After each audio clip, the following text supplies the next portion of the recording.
प्रभु यीशु क्रिस्त में प्यारे भाई और बहनों, आज हम मनन चिंतन करेंगे संत मत्ती का सुसमाचार अध्याय 6 पवित्र वचन 7 से लेकर 15 तक। आइए हम प्रभु के वचनों को सुने।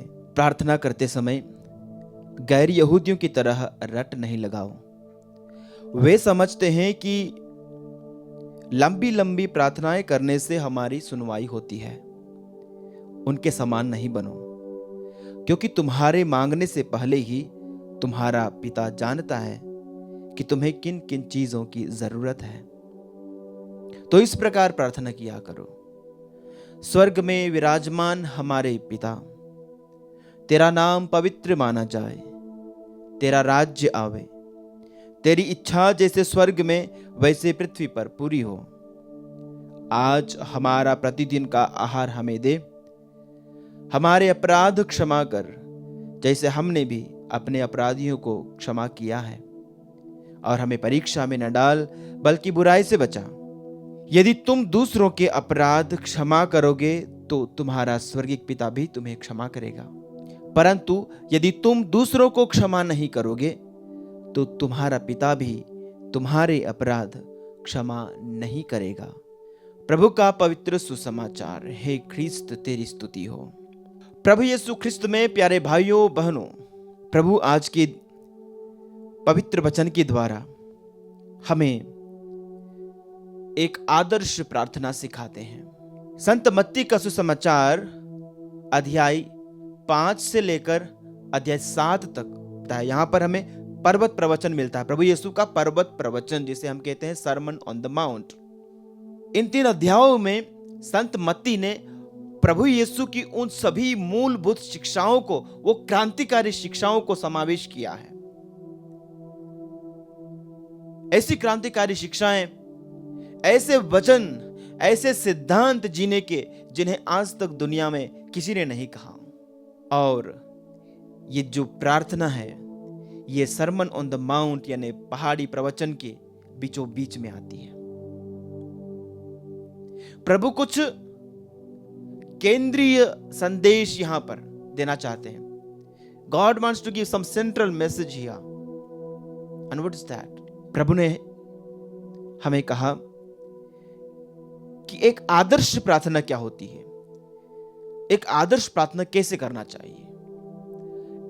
अ मॉडल प्रेयर, यानी हमारी जितनी भी प्रार्थनाएं हैं उनका जो एक फॉर्मेट है, उसका जो खाका है वो ये है। इस प्रकार से हमारी प्रार्थनाएं होनी चाहिए। प्रभु ने हमारे सामने एक सैंपल रखा है, एक आदर्श रखा है, एक नमूना रखा है। तो आज हम हमारी जो दैनिक प्रार्थनाएं हैं, हम जिस तरीके से प्रार्थना करते हैं, उसको इस पैमाने पर नापेंगे, हम तोलेंगे। हम देखेंगे कि मेरी प्रार्थना इस फ्रेमवर्क में, इस खाके में सही बैठती है या नहीं। तो प्रभु क्या कहते हैं, कैसे प्रार्थना करनी चाहिए? इस प्रकार प्रार्थना किया करो। इस प्रकार, किस प्रकार? सबसे पहले इस प्रार्थना में क्या कहा गया है? स्वर्ग में विराजमान हमारे पिता, तेरा नाम पवित्र माना जाए, तेरा राज्य आए, तेरी इच्छा जैसे स्वर्ग में वैसे पृथ्वी पर पूरी हो। प्यारे साथियों, हम इस प्रार्थना को अलग अलग भागों में बांट सकते हैं। तो सबसे पहले जब हम प्रार्थना करने जाते हैं, सबसे पहले जब हम प्रार्थना में बैठते हैं, सबसे पहले जब हम प्रार्थना में अपना दिल प्रभु की ओर उठाते हैं, हमें क्या करना चाहिए? सबसे पहले ईश्वर की महिमा, उसके पवित्र और महान नाम को प्रशंसा देनी है। हम क्या करते हैं? हम सीधे जाते हैं, पिता पुत्र करते हैं, कहते हैं प्रभु मेरा ये काम नहीं हो रहा है, मुझे ये चाहिए, मुझे ये दिला दीजिए, मुझे नौकरी चाहिए, मुझे चंगाई चाहिए, मुझे घर चाहिए, मुझे गाड़ी चाहिए, मेरी गरीबी दूर कर दे। हम प्रभु के पास जाकर के अपनी अर्जियों की लिस्ट, अपनी अर्जियों की सूची उनके सामने पेश कर देते हैं। ये प्रार्थना सिखाने के पहले प्रभु ने क्या कहा? प्रार्थना करते समय गैर यहूदियों की तरह रट नहीं लगाओ। वे समझते हैं कि लंबी लंबी प्रार्थनाएं करने से तुम्हारी सुनवाई होती है। उनके समान न बनो, क्योंकि तुम्हारे मांगने से पहले ही तुम्हारे पिता को पता है, तुम्हारा पिता जानता है कि तुम्हें किन किन चीजों की जरूरत है। God knows हमारा प्रभु जानता है कि हमें किस चीज की जरूरत है, मांगने से पहले उसको पता है। वो सर्वज्ञानी है, वो अंतर्यामी है, वो सर्वज्ञ है, उसको पता है, उसको हमारी हर एक जरूरत का ज्ञान है। इसलिए जब प्रार्थना के लिए जाते हो प्यारे साथियों, सबसे पहले ईश्वर के नाम की प्रशंसा कीजिए, ईश्वर के नाम को महिमा दीजिए, उनके नाम को सम्मान दीजिए, उनकी स्तुति, आराधना और प्रशंसा कीजिए। यह हमारी प्रार्थना का पहला कदम होना चाहिए। लिखा है, हे हमारे पिता। यह भी एक क्रांतिकारी अभिवादन है, उद्बोधन है। ईश्वर को पिता कहना प्रभु यीशु ने सिखलाया। यहूदी परंपरा में भी यह नहीं था कि ईश्वर को पिता कह के बुलाना, ईश्वर को ईश्वर कह के बुलाते हैं, लेकिन यहां पर पिता कहा है। वो जरूर प्रभु यीशु के पिता, पिता ईश्वर और उनके एकलौते बेटे हैं, लेकिन उस प्रभु यीशु ने अपने पिता को सारी मानव जाति का पिता बनाते हुए कहा कि तुम जब प्रार्थना करते हो तो ईश्वर से उनको पिता, मेरा पिता, हमारा पिता कह के पुकारना। वो हम सबका पिता है, जो मेरा पिता है वो तुम्हारा पिता है। इसलिए मेरे पिता को हम सब मिलकर के हमारे पिता कह के प्रार्थना में पुकारें। ऐसा प्रभु यीशु ने हमें सिखलाया है। और आगे वचन कहता है, तेरा नाम पवित्र माना जाए। ईश्वर का नाम पवित्र है प्यारे साथियों, ईश्वर का नाम अति पवित्र है।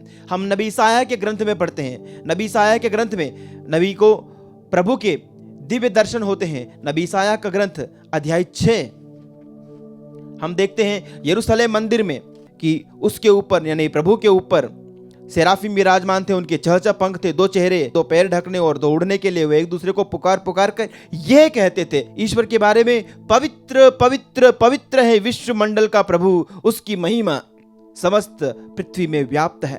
स्वर्गदूत निरंतर प्रभु की उपस्थिति में विराजमान होकर के, प्रभु की उपस्थिति में रहते हुए क्या कह के गीत गाते हैं, क्या कह के प्रभु की महिमा करते हैं, क्या कह के प्रभु की प्रशंसा करते हैं। वे कहते हैं, पवित्र पवित्र पवित्र प्रभु विश्व मंडल के ईश्वर। यहूदी परंपरा में किसी चीज को 3 बार दोहराना प्यारे साथियों परिपूर्णता को दर्शाता है। परिपूर्णता, यदि 3 बार प्रभु को पवित्र कहा है तो यह प्रभु की पवित्रता की पूर्णता को दिखाता है।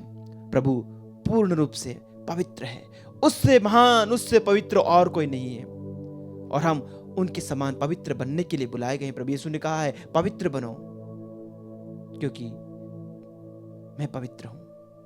हम सब पवित्र बनने के लिए बुलाए गए हैं। और आगे प्रार्थना की गई है, प्रभु की महिमा करने के बाद हम अब प्रभु से कुछ मांग रहे हैं। तो प्रभु से जब मांगना है तो क्या मांगना है? रोटी, कपड़ा, मकान, मेरी सुख सुविधाएं?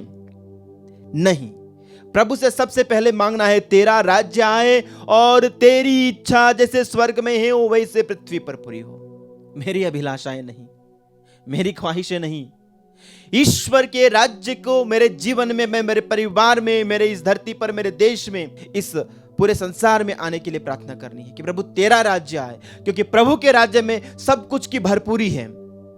संत यूहन्ना का सुसमाचार अध्याय 10 के वचन 10 में प्रभु का वचन कहता है, चोर केवल चोरी करने, मारने और नष्ट करने आता है, पर मैं इसलिए आया हूं कि वे जीवन प्राप्त करे, बल्कि बहुतायत का जीवन प्राप्त करे। प्रभु यीशु हमें परिपूर्ण जीवन देने आए। जब उनका राज्य स्थापित हो जाता है, जब उनकी बादशाहत कायम हो जाती है, तो सब कुछ हमारे लिए होगा।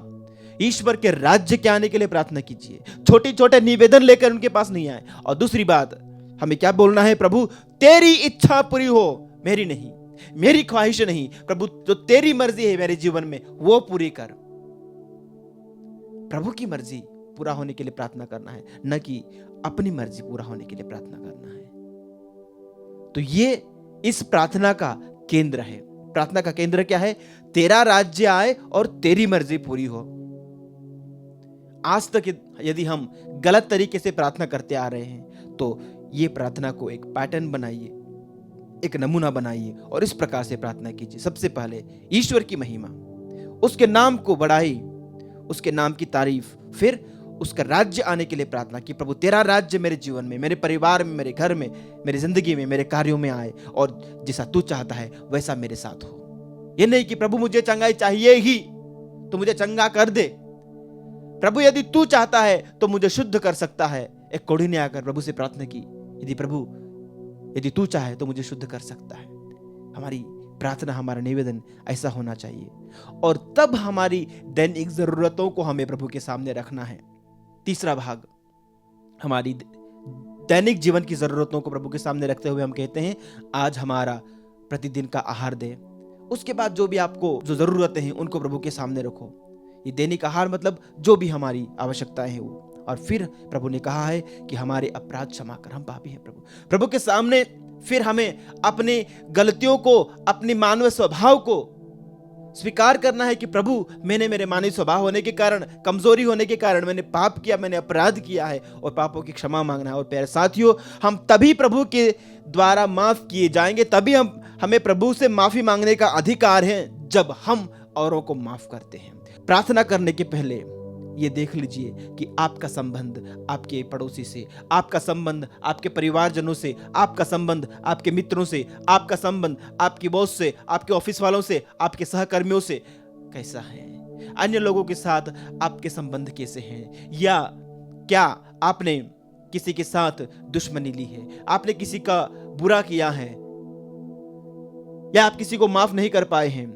पहले माफ कीजिए और तब माफी मिलेगी। आइए प्यारे साथियों, प्रभु से प्रार्थना करें कि प्रभु हमें आज के इस दिन में ऐसी आशीष, ऐसी कृपा प्रदान करें कि हम उनकी इन वचनों के ऊपर चलते हुए हमारी प्रार्थनाओं को उनकी प्रार्थना के समान बनाएं। हमारी प्रार्थना में ये 3 मुख्य हिस्से जरूर हों कि सबसे पहले हम प्रभु की महिमा करें, उनकी तारीफ करें, उनकी प्रशंसा करें। फिर उनके राज्य को हमारे जीवन में आने के लिए प्रार्थना करें, उनकी मर्जी पूरा होने के लिए प्रार्थना करें। उसके बाद अपने निवेदनों को प्रभु को समर्पित करें और औरों को माफ करें और प्रभु से अपने अपराधों को, गुनाहों की माफी मांगे। हम कमजोर हैं प्रभु, हमें हर बुराई से बचा, हमें दुष्ट से बचा, हमें कभी भी परीक्षा में न पड़ने देना प्रभु, हमें कभी भी प्रलोभन में न पड़ने देना, हमें कभी भी शत्रु शैतान के फंदों में, उनके प्रपंचों में फंसने न देना, लेकिन हमें हमेशा उसके ऊपर विजय प्रदान करना। आमीन।